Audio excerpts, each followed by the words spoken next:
வணக்கம் நண்பர்களே. இன்று ஒரு முக்கியமான விடயம் தொடர்பாக பேச இருக்கின்றோம்.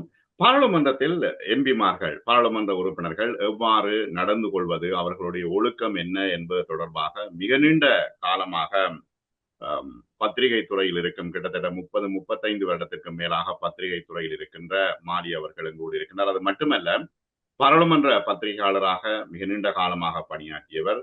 ஈழநாடு பத்திரிகையினுடைய ஆசிரிய ஆலோசகராக தற்பொழுது பணியாற்றி கொண்டிருக்கின்ற மாலி அவர்கள் எங்களோடு இருக்கின்றார். வணக்கம் மாலி. வணக்கம். முக்கியமாக உங்களிடம்தான் இந்த விடயத்தை நாம் கேட்க வேண்டும். ஏனெனில் பாராளுமன்றத்தில் நீங்கள் பத்திரிகையாளராக மட்டுமல்ல, அங்குள்ள விடயங்களை அவதானித்து ஒரு சரியான முறையில் பதிவு செய்யக்கூடியவராக ஈழநாட்டில் நீங்கள் பாராட்டு பெற்றவர். உண்மையில் பாராளுமன்றத்தினுடைய ஒழுங்குமுறைகள் என்ன? எம்பிமார் எப்படி நடந்து கொள்ள வேண்டும்? பாராளுமன்றம் எல்லோருக்கும் தெரிந்த விதத்திலே இந்த நாட்டினுடைய மிக அது உயர்ந்த ஒரு சபை. அந்த சபையிலே எவ்வாறு உறுப்பினர்கள் மாத்திரமில்ல, பத்திரிகையாளர்களாகிய நாங்கள் எல்லோருமே பார்க்க வருகின்ற பார்வையாளர்கள், இவர்கள் எல்லோரும் என்ன விதமாக எப்படி நடந்து கொள்ள வேண்டும் என்பது தொடர்பிலே சில சம்பிரதாயமாகவும் சில சட்ட ரீதியாகவும் ஒரு ஒழுங்குமுறைகள் இருக்கின்றன. இது பாராளுமன்ற நிலையியற் கட்டளை என்று ஸ்டாண்டிங் ஆர்டர் என்று சொல்லி சொல்லுவார்கள். அதிலே இது தெளிவாக, குறிப்பாக பாராளுமன்ற உறுப்பினர்கள் என்னென்ன விதமாக எப்படி நடந்து கொள்ள வேண்டும் என்பதை தெளிவாக கூறுகிறது. அந்த ஒழுங்கை மீறுகின்ற விதத்திலே ஒரு உறுப்பினர் அந்த சபையிலே நடந்து கொள்ள முடியாது. அது ஒரு ஒழுங்குமுறல். அப்படி ஒருவர் அந்த ஒழுங்கை மீறுகின்ற போது இன்னொரு உறுப்பினர் அவர் மீது ஒரு ஒழுங்கு பிரச்சனையை கிளப்ப முடியும். அந்த ஒழுங்கு பிரச்சனையிலே சபாநாயகர் தீர்ப்பு வழங்குகின்ற நிலைமை, அந்த நடைமுறைகள் எல்லாம் உண்டு. ஆக இந்த விதத்திலே பொதுவாக இது ஒரு நாட்டினுடைய நீதி நிர்வாகத்தை, நீதி பரிபாலனத்தை நீதிமன்றங்கள் நடத்தினாலும் கூட அந்த நீதி பரிபாலனத்துக்குரிய சட்டங்களை ஆக்குகின்ற அமைப்பு அல்லது சபை அது பாராளுமன்றம். ஆகவே ஒரு விதத்திலே அந்த சட்டவாக்கத்துறையும் சட்டத்துறையும் எது பெரியது என்ற அந்த அப்படியான ஒரு இரண்டும் ஒரு சட்டத்தை ஆக்குகின்ற அந்த சபை பாராளுமன்றம். அப்ப அந்த சபையிலே எப்படி நடந்து கொள்ள வேண்டும், அதை கௌரவ சபை என்றுதான் அதை சொல்லுவார்கள். ஆங்கிலத்திலே போகஸ்ட் அசம்பிளி என்று சொல்லுவார்கள். அந்த பாராளுமன்ற உறுப்பினர்கள் அவர்கள் இடையிலே பேசுகின்ற போதுகளை இந்த வார்த்தைகளை நாங்கள் அடிக்கடி அங்கே கேட்கலாம். அப்ப அப்படி ஒரு ஒரு உயர்ந்த கௌரவ சபை அது. அதிலே எப்படி அந்த கௌரவம் பேணப்பட வேண்டும். அதிலே நடக்கிற அந்த கௌரவத்தை பேணி நடக்கையிலே அது எங்களுடைய கௌரவமும் அதிலே சேர்க்கிறது. என்னன்னா, கடந்த காலங்களை நாங்க பார்த்தோம், சபாநாயகருக்கு மிளகாய் தூள் அடிக்கிறது, செங்கோலை தூக்கி கொண்டு ஓடுகிறது என்று பல பிரச்சனைகளை, கலைவரங்களை நாங்கள் கண்டிருக்கிறோம். அப்ப அதுக்கெல்லாம் என்ன விசாரணை, என்ன தீர்ப்பு? இது உண்மையிலே அதுதான். இது அண்மை காலங்களாக இப்போ இது நடைபெற்று கொண்டிருக்கிற இந்த இப்படியான சம்பவங்களை இலங்கை பாராளுமன்றத்தில் மாத்திரமில்ல, வேறு சில நாடுகளிலும் கூட சில சமயங்களிலே காண்கின்ற ஒரு நிலைமை ஏற்பட்டுத்தான் இருக்கிறது. ஆனால் அது உண்மையிலே இந்த பாராளுமன்றத்திலே அதற்குரிய முழு அதிகாரமும் சபாநாயகரிடம்தான் இருக்கிறது. அந்த சபாநாயகருடைய உத்தரவிலே அவருடைய உத்தரவுகளை அந்த சபையினுடைய படைக்கலை செய்வதர் நிறைவேற்ற வேண்டும். இப்பொழுது நாங்கள் பொதுவாக நீங்கள் இந்த என்னிடம் இந்த கேட்க விரும்பிய விஷயம், நான் நினைக்கிறேன் இப்பொழுது இந்த பாராளுமன்றத்தினுடைய தொடக்க வைபவத்திலே நிகழ்ந்த சம்பவத்தை பற்றி தான். நிச்சயமாக உண்மையில அதற்காக வேண்டி இப்ப ஈழநாடு ஒரு ஆசிரியர் தலையங்கம் தீட்டி இருக்கிறது. இந்த விடயங்கள் தொடர்பாக இப்ப ஒரு 3 நாட்களாக, இப்ப 2 நாட்களாக நடந்த சம்பவம். ஒன்று, டாக்டர் அர்ஜுனா எதிர்கட்சி தலைவரின் ஆசனத்தில் அமர்ந்தது. அது பிழை இல்லை என்றுதான் ஒரு தார்மீக ரீதியாக இருக்கிறது. ஆனா சட்ட ரீதியாகவும் அப்படி ஒரு விஷயம் இருக்குதா? பாராளுமன்றத்தில் எதிர்கட்சி தலைவர் நடந்தது புதிய பாராளுமன்றத்துக்கான அமர்வு. அதிலே அந்த பாராளுமன்றம் கூடுகின்ற போது எல்லோருக்கும் தெரியும், உண்மையிலே ஒரு அமைச்சரவை, பிரதமர் யார், அந்த பாராளுமன்றத்தினுடைய எதிர்கட்சி தலைவர் யார் என்பதெல்லாம் எங்களுக்கு தெரியும், எல்லோருக்கும் தெரியும், எல்லா உறுப்பினர்களுக்கும் தெரியும், நாட்டுக்கும் தெரியும். அப்போ அந்த முதல் அமர்வு அதிலே ஒரு பொதுவாக பாராளுமன்றத்திலே ஒருவருக்கு ஒவ்வொரு அங்கத்தவர்களுக்கும் ஒரு குறிக்கப்பட்ட ஆசனம் இருக்கிறது, ஒதுக்கப்பட்டிருக்கிறது.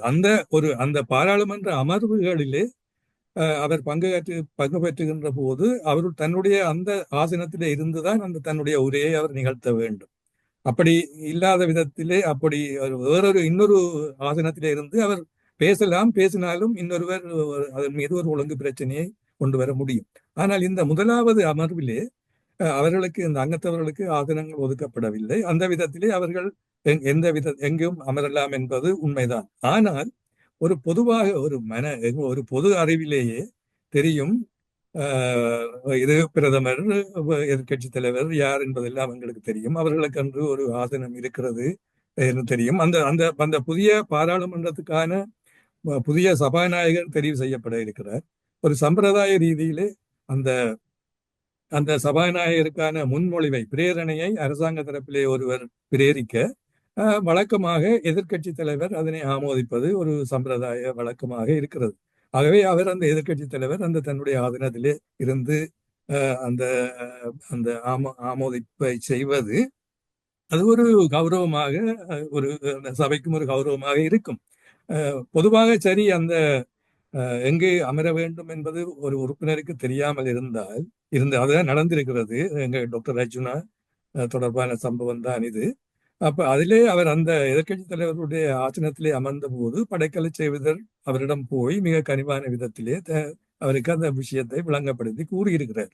ஆனாலும் அவர் அதை பொருட்படுத்தாமல் அதிலே அதை சிறுபிள்ளைத்தனம் என்று கூட கூற முடியாது என்று நான் நினைக்கிறேன். அது சிறுபிள்ளையா இருந்தாலும் கூடி ஒருவர் சொல்லுவதை கேட்டு இது நாங்கள் எங்க இருக்கிறோம் என்றது, மற்றது நாங்கள் நாங்கள் ஒரு மக்களுடைய பிரதிநிதிகள்.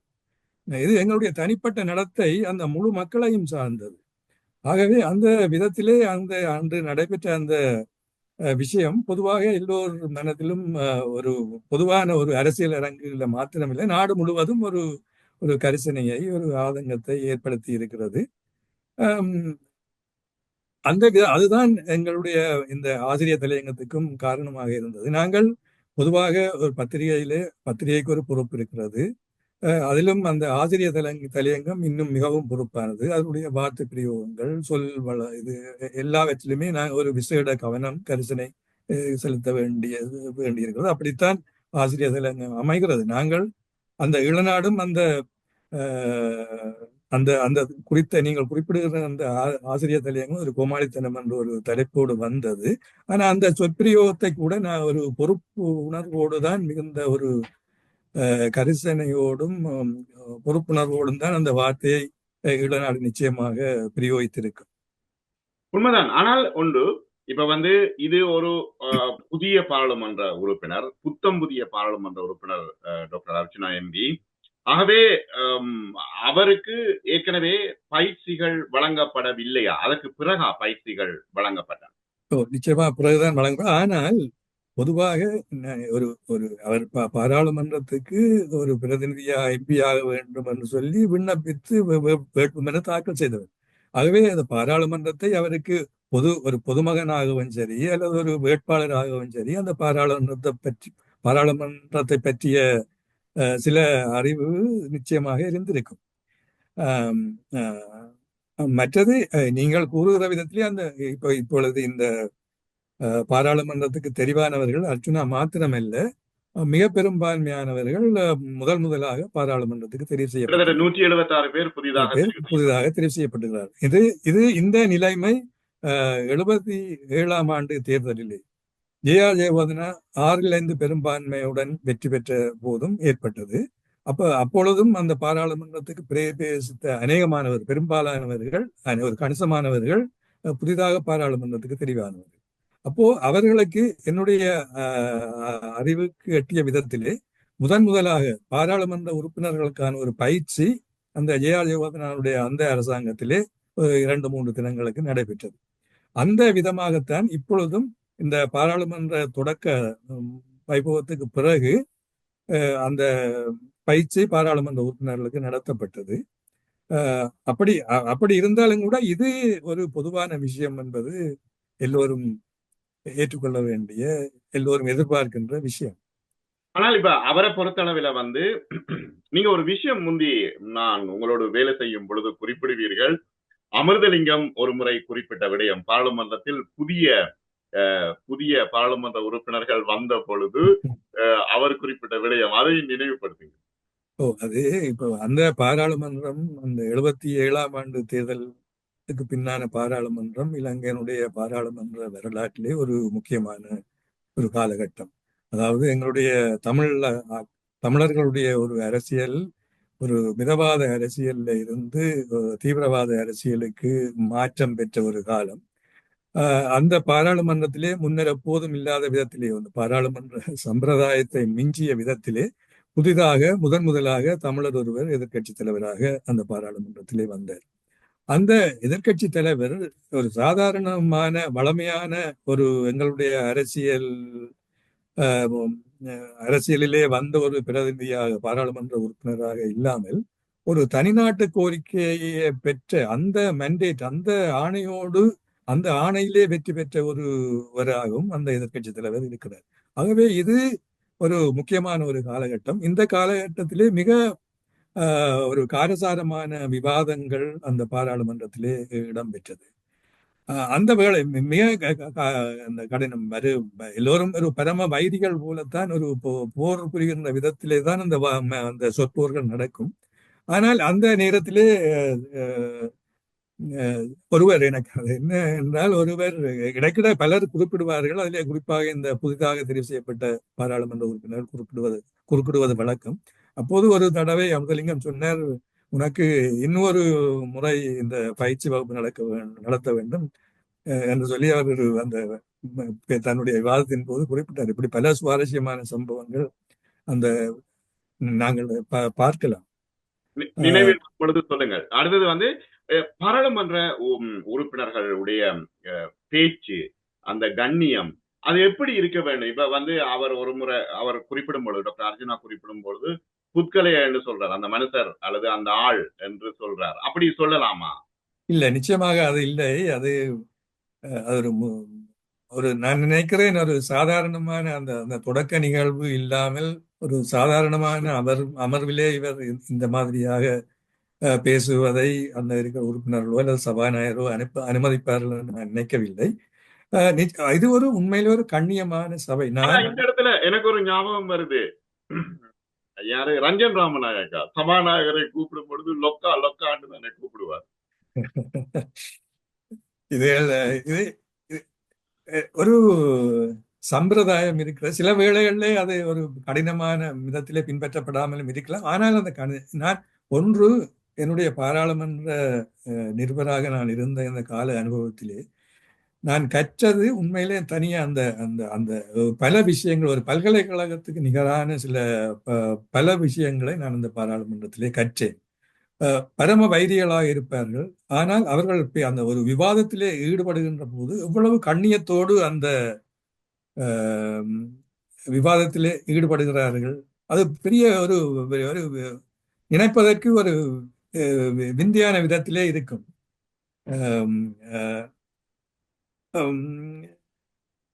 நிச்சயமாக அந்த அந்த ஒரு ஒரு ஒரு ஒரு பண்பாடு, ஒரு மனித பண்பாடு.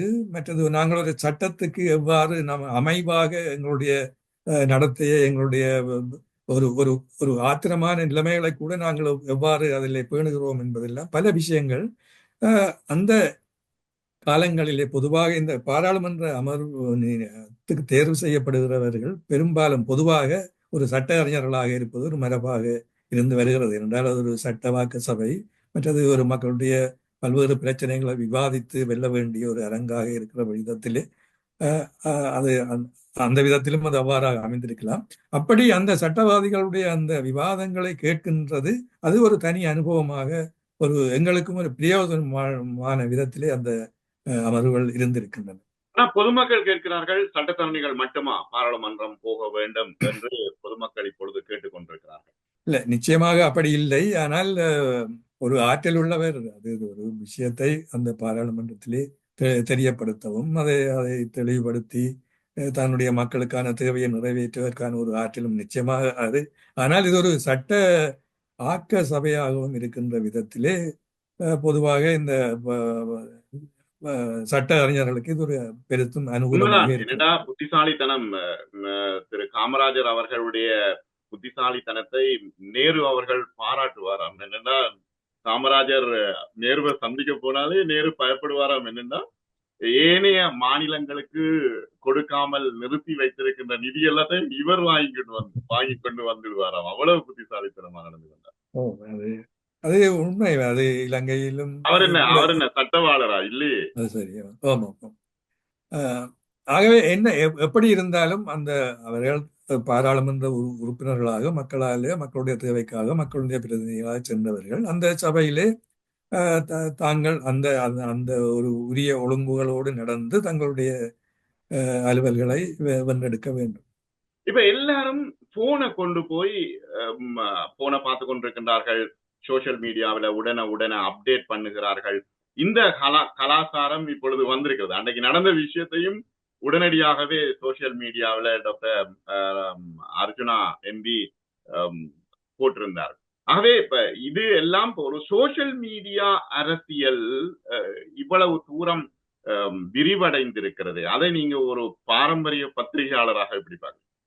இது உண்மையிலே இந்த புதிய பாராளுமன்ற நடைமுறை அந்த ஸ்டாண்டிங் ஆர்டர் என்ன மாதிரி என்று சொல்லி எனக்கு தெரியவில்லை. ஆனால் அந்த டாக்டர் அர்ஜுனா அவர் இந்த சோசியல் மீடியாவால தான் அதுதான் அந்த இவரை பாராளுமன்றத்திலும் கொண்டு போய் அமர்த்தி இருக்கிறது என்று நான் நினைக்கிறேன். நிச்சயமா நினைக்கிறேன். இல்ல அதான் உண்மை. அவ்வளவு பரவல். வேற ஒரு கம்பெயினும் அவர் மக்களை சந்தித்தார். ஆனால் சோசியல் மீடியா மிகப்பெரிய தாக்கத்தை ஏற்படுத்தியது. ஆனால் இப்பொழுது முந்தி அந்த காலங்களிலே பாராளுமன்ற நிகழ்வுகளை தொலைக்காட்சிகளிலே பார்க்க முடியாது. ஆனால் இப்பொழுது அந்த நிகழ்ச்சிகள் நேரலையாகவே ஒளிபரப்பாகின்றன. அந்த விதத்திலே சில வேளைகளில் இந்த தொலைபேசியும் அனுமதிக்கப்பட்டிருக்கிறது என்றுதான் நான் நினைக்கிறேன். அதன்படி அந்த அனுமதிக்கப்பட்டிருக்கிறபடியினால்தான் இவர்கள் அவற்றை இந்த சோசியல் மீடியாக்களிலே பகிர்கிறார்கள் என்று நான் நினைக்கிறேன். ஒரு பாராளுமன்ற உறுப்பினராக அங்கு செல்லும் பொழுது உண்மையில அவரை நேற்றையான் உரை நல்லா இருந்துச்சு. நான் பார்த்த நேரத்துல நல்லா இருந்துச்சு. ஆனால் ஒவ்வொரு நாளும் தலைப்பு செய்தியாக அர்ஜுனா எம்பி தான் வந்து கொண்டிருக்கிறார். சிங்கள மீடியாக்கள்லையும் சரி, ஆங்கில மீடியாக்கள்லையும் சரி, கட்டம் போட்டு தலைப்பு செய்தியாக. முதல் நாள் எதிர்கட்சி தலைவரின் ஆசனத்தில் அமர்ந்தது. இப்ப இரண்டாம் நாள் அவர் சுஜித் என்ன அடித்து விட்டார் என்று சபாநாயகரிடம் சொன்னது. மூன்றாம் நாள் அவர் முக்கியமான நல்ல கெட்டித்தனமான ஒரு உரை விடுதலை புலிகளுக்கும் அஞ்சலி செலுத்தினார், ஜெவிபியினர்கள் இறந்தவர்களுக்கும் அஞ்சலி செலுத்தினார். அது ஒரு கெட்டித்தனமான உரை. நீங்க அந்த உரைய படிச்சீங்களா? எப்படி பாக்குறீங்க?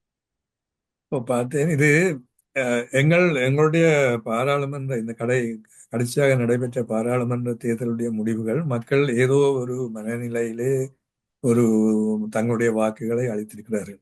ஆனால் அதனுடைய விளைவு அந்த விளைவு நாங்கள் பார்க்கின்ற எந்த வேளைகளிலும் அந்த மக்கள் ஒரு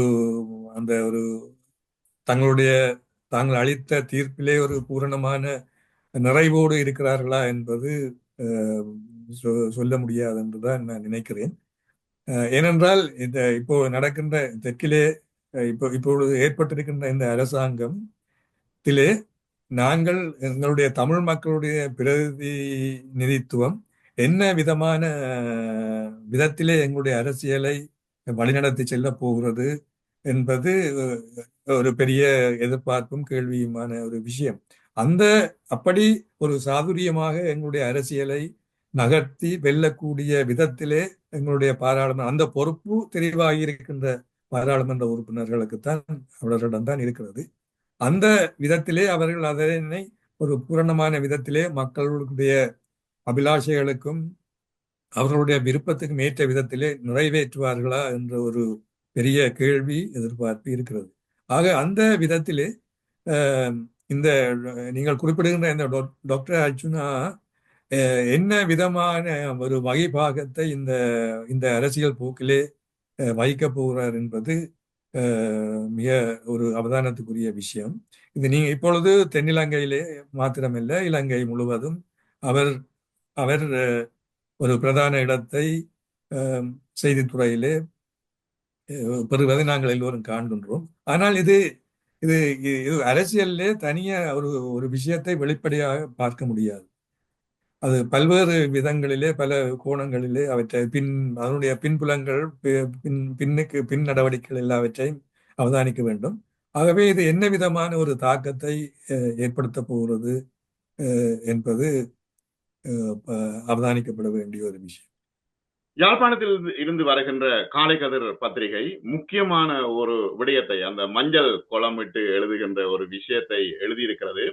டாக்டர் அர்ஜுனா மாகாண சபையிலையும் உள்ளூராட்சி சபையிலையும் மிகப்பெரிய அழுத்தத்தை ஏனைய அரசியல்வாதிகளுக்கு கொடுக்க போகின்றார். ஏன்னா அவன் முதலாவது உரையை சிலாகித்து எழுதியிருக்கு.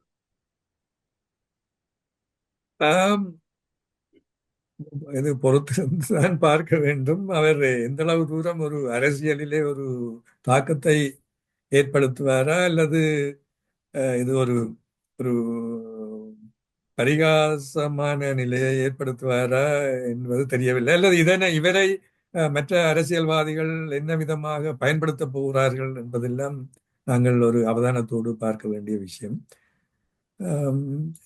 கூற முடியாத சில வேளை. எனிவே, அவர் ஒரு தெரிவு செய்யப்பட்ட தமிழ் மக்களுடைய ஒரு பிரதிநிதி. அந்த விதத்திலே அவர் தமிழ் மக்களுடைய அபிலாஷைகளிலே தன்னுடைய பங்கை நிறைவேற்ற வேண்டும் என்பதுதான் அவருடைய பொறுப்பு. அந்த பொறுப்பை அவர் செய்ய வேண்டும் அவர் என்பதுதான் அந்த மக்களுக்கான ஒரு எதிர்பார்ப்பும் தேவையுமாக இருக்கும். உண்மைதான். ஆனா ஒன்று என்னண்டா, இப்ப மோடியை பொறுத்தளவுல மீடியா கிங் தான் அவர். மோடி தன்னை எப்படி வெளிப்படுத்துறது, மயிலுக்கு தீனி போடுறதுனாலும் கேமராவை கூட்டி கொண்டுதான் போவார். அது தன்னை பிரபல்யப்படுத்துவதற்கான ஒரு உத்தியாக அவர் கையாளுகின்றார்.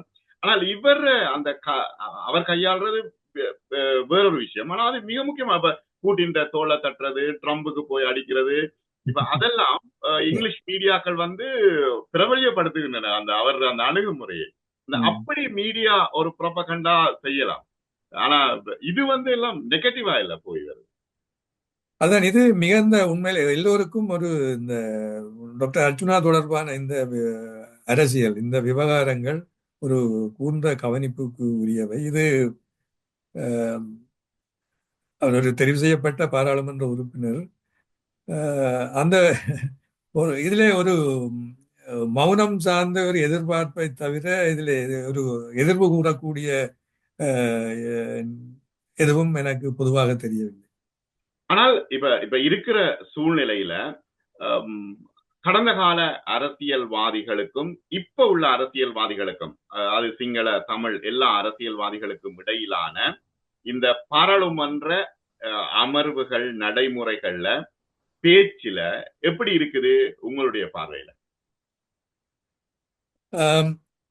ஒன்று, இந்த இப்பொழுது நடைபெற்று முடிந்த தேர்தல் முடிவுகள் எங்களுடைய கடந்த பாராளுமன்ற உறுப்பினர்களுக்கு அல்லது பாராளுமன்ற நடவடிக்கைக்கு கிடைத்த ஒரு தீர்ப்பாகத்தான் அந்த இதை எடுக்க கொள்ள வேண்டும்.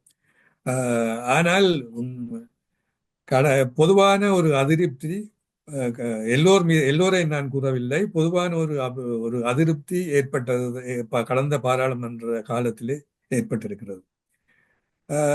நீங்கள் என்னுடைய பாராளுமன்ற காலம் அது பொதுவாக இந்த ஜே.ஆர். ஜெயவர்தனாவுடைய திரிமாவோ பண்டார் நாயக்காவுடைய ஆட்சி காலமும் அதற்கு பின்னர் ஜே.ஆர். ஜெயவர்தனாவுடைய ஆட்சி காலமுமாக இருந்தது. அந்த பாராளுமன்றம் நிச்சயமாக இப்பொழுது இருக்கின்ற பாராளுமன்றத்தை விட பல விதங்களிலே மாறுபடுது. மிக காரசாரமான விவாதங்கள், ஒரு காத்திரமான விவாதங்கள் நடைபெற்ற பாராளுமன்றம் அது. பலவற்றை நாம் படித்து கொண்ட பாராளுமன்றம், நல்ல விஷயம். ஆனால் இப்போது படிக்கின்ற விஷயங்கள் வேறு விதமாக தெரிகின்றன.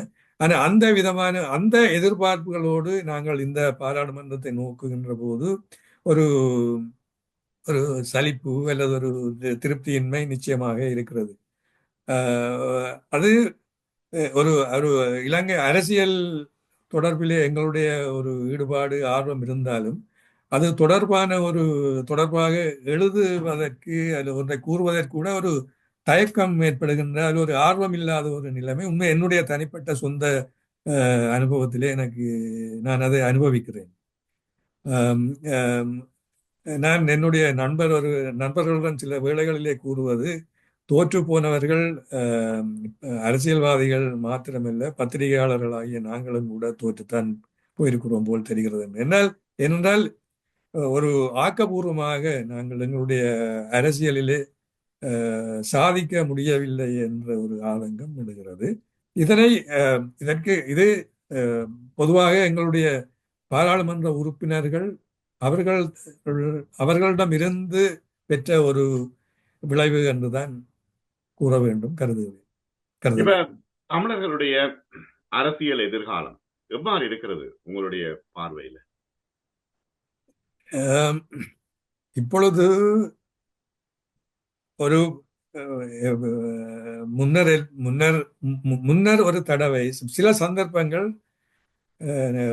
வந்து போயிருக்கின்றன. முதலாவது ஜே.ஆர். ஜெயவர்தனா 77ஆம் ஆண்டு தேர்தலிலே 6-5 பெரும்பான்மையோடு பாராளுமன்றத்துக்கு வந்தார்.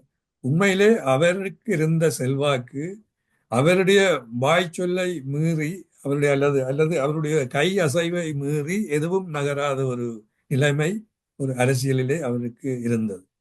அந்த வேளையிலே நிச்சயமாக ஜே.ஆர். ஜெயவர்தனா நினைத்திருந்தால் எங்களுடைய இலங்கையினுடைய தமிழர்கள் இனப்பிரச்சனைக்கு நிச்சயமாக ஒரு தெளிவான தீர்வை ஏற்படுத்தி தந்திருக்க முடியும். ஆனால் அதை அவர் நிச்சயமாக விரும்பவில்லை. அவர் அந்த பிரச்சனை தொடர வேண்டும் என்பதைத்தான் விரும்பினாரே தவிர இந்த பிரச்சனைக்கு ஒரு தீர்வை நிச்சயமாக ஜே.ஆர். ஜெயவர்தனா விரும்பவில்லை. அந்த நிலைமைதான் அவருக்கு இருந்த அந்த நிலைமைதான் தனிநாடு கோரி தன் தேர்தலிலே வென்று எதிர்க்கட்சி தலைவர் ஆசனத்திலே அமர்ந்த வேளையிலும் கூட ஒரு சமரசத்துக்கு போக வேண்டிய சமரசத்தை அவர்கள் நாடியதற்கான காரணம் ஜே.ஆர். ஜெயவர்தனாக்கு இருந்த அந்த பலம். அந்த பலத்தில் இவர்களாலும் சாதிக்க முடியவில்லை. அவரதை அந்த நாட்டினுடைய ஒரு இனத்தினுடைய கரிசனையிலே அந்த நாட்டினுடைய கரிசனையிலே அந்த நாட்டினுடைய இனப்பிரச்சனையை தீர்ப்பதற்கு ஜே.ஆர். ஜெயவர்தனா நிச்சயமாக விரும்பவில்லை. ஆனால் அவருடைய காலத்திலே பேசப்படுகின்ற அந்த அரசியல் வட்டாரங்களிலே பேசப்படுகின்ற ஒரு சொல்லு, இந்த பிரச்சனையை இழுத்து கொண்டு போனால் ஒரு சும்மா எனக்கு அந்த வார்த்தையில உடன்பாடு இல்லை, இழுத்தடித்து கொண்டு போனால் இந்த பிரச்சனை தமிழர்களுடைய பிரச்சனை தானாகவே இல்லாமல் போகும் என்பது ஜே.ஆர்.னுடைய ஒரு ஒரு புரிதலாக இருந்தது என்பது எங்களுடைய அரசியலிலே ஈடுபட்டு கொண்டிருந்த எங்களுக்கு அந்த காலங்களிலே அது தெரியும். மற்றது மஹிந்த ராஜபக்ச தமிழீழ விடுதலை புலிகளை போரிலே தோற்கடித்து ஒரு நிலைமையை ஒரு ஒரு ஸ்தானத்திலே இருந்தார். நிச்சயமாக மஹிந்த ராஜபக்ச நினைத்திருந்தால் அதுக்கு அடுத்த ஒரு ஜே.ஆர். ஜெயவர்தனாவுக்கு பிறகு ஒரு சந்தர்ப்பம் மஹிந்த ராஜபக்சவுக்கு கிடைத்தது.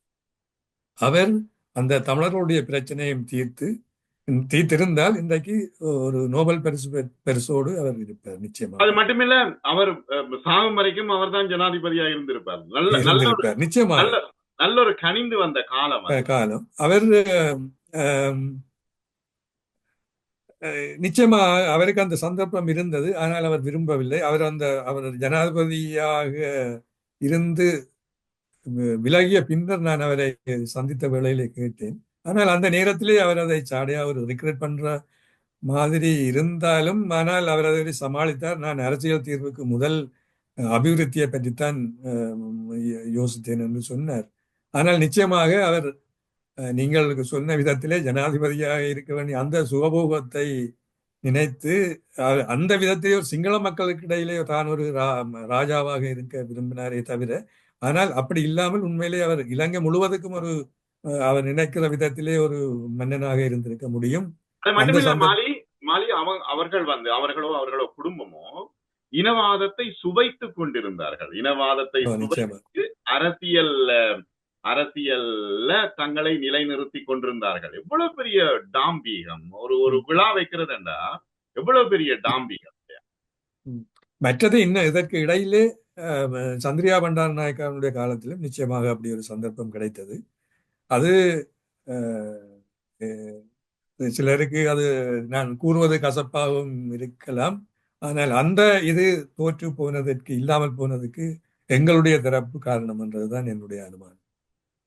என்னடா இப்ப சந்திரிகா வந்த நேரமும் சமாதான தேவதையாக புத்தகமும் செங்கல்லும் கொண்டு போய் கொடுத்து சமாதான தேவதையாக இனங்காட்டி அவ வந்த நேரமும் நல்ல ஒரு நேரம். ஆனா அதை இழுத்ததால அந்த பீட்டோம்ஸுக்குள்ள வந்து எல்லாம் குழப்பி அடிச்சு அத்துர்லிய ரத்ன தேரர், விமல் வீரவன்ச போன்ற இனவாதிகள் நுழைந்து விட்டார்கள். அதை நான் நேர கண்ணால நிச்சயமா நான் அந்த திரு பிரபாகரனுக்கும் சந்திரிகா குமாரதுங்காவுக்கும் இடையில ஒரு சமாதான ஒப்பந்தம் ஏற்பட்ட அன்று பாராளுமன்றத்திலே அவர் ஒரு பத்திரிகையாளர் மாநாட்டை நடத்தினார். அவரோடு அந்த முப்படை தளபதிகளும் இருந்தார்கள். அந்த மாநாட்டுக்கு நானும் கூட சென்றிருந்தேன். அந்த நிலையிலே நான் சந்திரிகாவை பார்த்த வேளையிலே நிச்சயமாக அவருடைய மனதிலே பரிபூர்ணமான ஒரு சமாதானத்துக்கான பரிபூர்ணமான எண்ணம் அவருடன் நிச்சயமாக இருந்தது. அதை நான் வெளிப்படையாக நான் நிச்சயமாக கூறுவேன். எங்களுக்கு தெரியும், உங்களுக்கும் தெரியும், எங்களுடைய பத்திரிகையாளர்களும் கூட பலர் இந்த இனப்பிரச்சனைக்கு அதை தூண்டுகின்ற அல்ல இந்த பிரச்சனைக்கு தீர்வை காண விரும்பாத பலர் இருக்கிறார்கள் சிங்கள பத்திரிகையாளர்.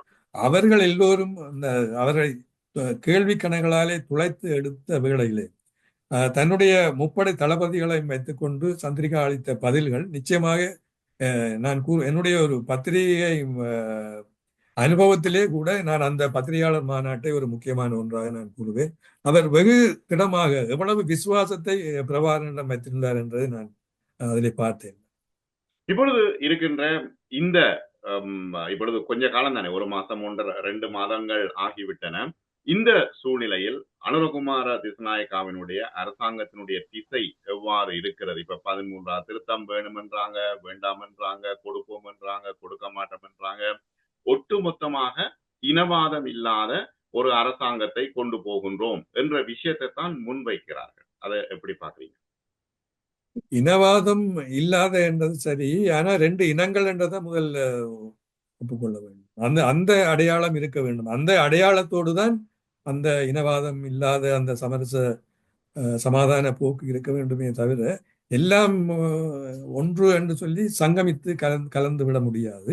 இன அடையாளங்களோடு அந்த சமத்துவம் பேணப்பட வேண்டும். அதுதான் எதிர்பார்ப்பு, அதுதான் வென்றெடுக்கப்பட வேண்டும். ஆனால் இப்ப அண்மை கால இந்த கடந்த சில நாட்களாக இந்த மாகாண சபையை பற்றிய ஒரு பேச்சு ஒரு அரசியலில் ஒரு பரபரப்பை ஏற்படுத்தி இருக்கிறது. அது பின்னர் அவர்கள் மறுதளித்த வந்த செய்திகளும் வந்திருக்கின்றன. அப்ப இப்படியான ஒரு சலனங்களை ஏற்படுத்தாது ஒரு திடமான விதத்திலே இது எல்லோருக்கும் இந்த அரசாங்கத்துக்கு இப்போ எதையும் நாங்கள் கூறிய விதத்திலே இப்ப ஜே.ஆர். ஜெயவர்தன, மஹிந்த ராஜபக்ஷ ஆகியோர்களுக்கு பின்பு இப்போது அப்படி ஒரு நிலைமை, ஒரு சந்தர்ப்பம் இந்த புதிய அரசாங்கத்துக்கு கிட்டியிருக்கிறது. அதை நாங்களும் தமிழ் மக்களும் அது ஒரு நம்பிக்கையோடு அதற்கு ஒரு அனுசரணை அளித்து செல்ல வேண்டிய ஒரு பொறுப்பு நிச்சயமாக இருக்கிறது. அது எங்களுடைய அரசியல்வாதிகளுடைய நகர்விலும் அவர்களுடைய கெட்டித்தனத்திலும் தங்கி இருக்கிறது.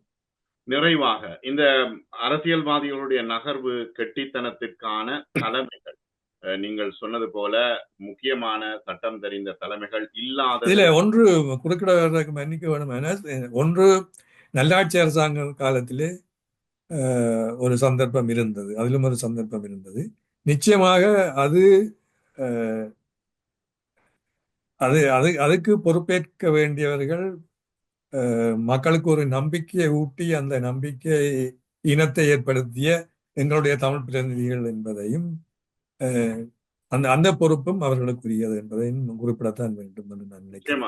அது மறக்க முடியாது. இப்ப தீபாவளிக்கு தீர்வு வரும், பொங்கலுக்கு தீர்வு வரும் என்று சம்பந்தன் ஐயா தொடர்ச்சியாக குறிப்பிட்டு வந்தார். ஆனால் திரும்ப இன்னும் ஒரு சொன்னார்.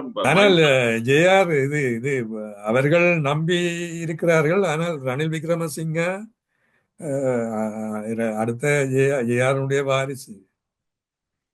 அவர் எங்களுடைய அரசியல் காலத்திலே கிளநரி என்றுதான் அவர் ஜே.ஆர். ஜெயவர்தன குறிப்பிடப்படுவது வழக்கம். அந்த வாரிசாகத்தான் நிச்சயமாக ரணில் விக்ரமசிங்கவும் அவரிடம் இருந்து என்ன விதமாக இந்த நகர்த்தி செல்வோம் என்ற நம்பிக்கையோடு அவர் உண்மையாகவே அந்த நம்பிக்கை அவர்களுக்கு இருந்ததா அல்லது என்பது கேள்வியாகத்தான் இருக்கிறது. இல்ல, முக்கியமாக வந்து தவராஜாவை இன்டர்வியூ பண்ற நேரம், இவர் சட்டத்தரணி தவராஜாவை இன்டர்வியூ பண்ண நேரம் அவர் சொன்னார் வந்து, சட்டவாளர்கள் இல்ல இந்த விஷயங்களை எடுத்து சொல்வதற்கு பாராளுமன்றத்தில் இருந்து. அது ஒரு குறையா?